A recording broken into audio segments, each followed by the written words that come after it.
ভারত হিন্দুদেরকে ভালোবাসে না, বাংলাদেশের হিন্দুদেরকে তারা বাসে না ভালো, শুধু ভালোবাসে একজনকে, সে হচ্ছে শেখ হাসিনা। ভারত মোদি শুধু ভালোবাসে বাংলাদেশের আওয়ামী লীগকে ভালোবাসে। দেখছেন না, এই নাটোর বলেন, বাংলাদেশের যত আওয়ামী লীগ আছে সব পালিয়ে এখন ইন্ডিয়া আশ্রয় নিচ্ছে। এখন শুনলাম ওরা নাকি নিজেরা বলে ওখানে মারামারি করতেছে। কেন জানেন? বলতেছে বেটা তোর জন্য আজকে হয়েছে, তুই বেশি টাকা কামাইছস, তুই বেটা বেশি জমি দিছস, তুই বেটা বেশি টেলিভিশনের মধ্যে বিএনপি গালি দিছস, তুই বেশি খালেদা জিয়ার গালি দিছস, তুই বেশি তারেক রহমানের গালি দিছস, তোর জন্য আজকে আমরা আজকে ইন্ডিয়া পাওয়া যাচ্ছি। আর নিজেরা ওখানে মারামারি করতেছে, নিজেরা মারামারি করতেছে।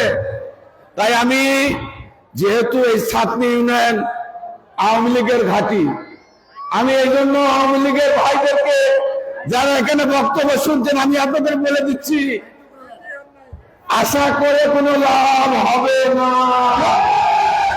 কোনো লাভ হবে না।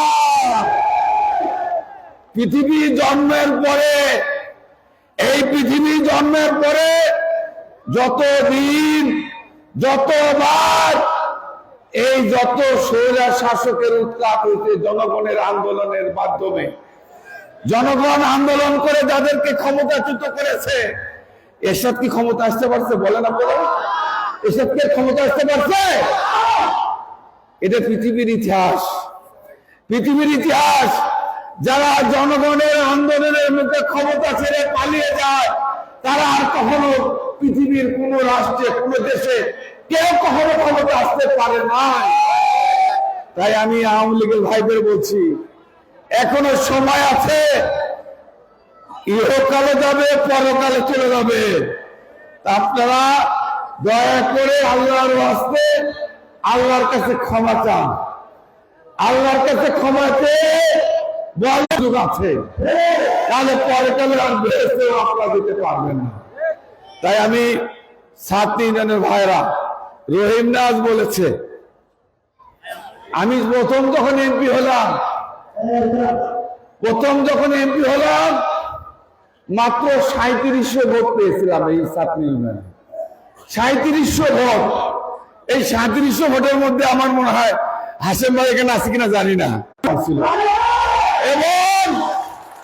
এবং পরের বার 2001 সালে সেই 3700 ভোট থেকে সম্ভবত 4500 না 5000 ভোট পেয়েছিলাম। শেষেরটা ও 7,500, আমি জানি না, রোহিম বলতেছে, আমি কিন্তু জানি না, রোহিম বলে 7,500। ভালো কথা, বিশ্বাস করলাম।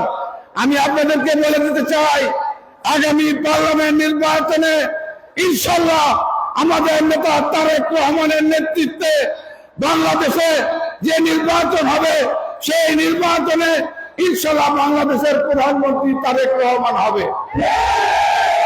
সেই নির্বাচনে আল্লাহ যদি আমাকে বাঁচিয়ে রাখে, আমি যদি নির্বাচন করি, আমি যদি এই অঞ্চল থেকে নির্বাচন করি, ছাত্রীর মানুষ, আজকে আপনাদের নেতা রহিম নাজ বলেছে 12,000 ভোট, কি আপনারা দিতে পারবেন তো নাকি? দিতে পারবেন?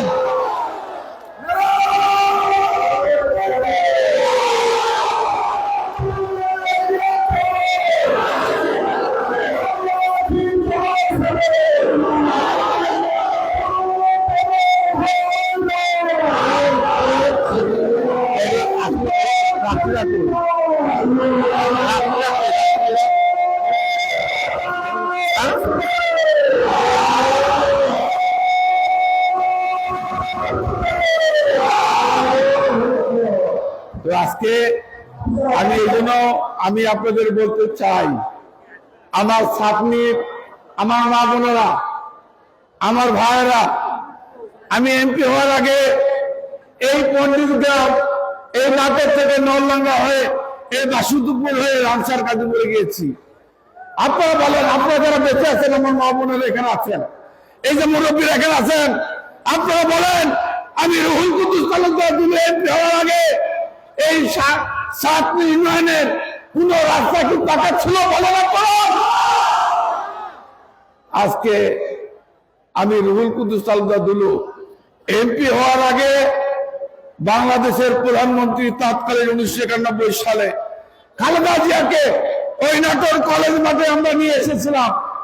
সেখানে নিয়ে এসে উনার মুখে ঘোষণা দিয়েছিলাম এই নাটোর থেকে চকবর্দিনা থেকে এই পণ্ডিতগ্রাম হয়ে বাসুদেবপুর হয়ে নলডাঙ্গা হয়ে বাদনগর হয়ে আত্রা হয়ে এই নওগাঁ রাস্তার কাজ সম্পূর্ণ হবে।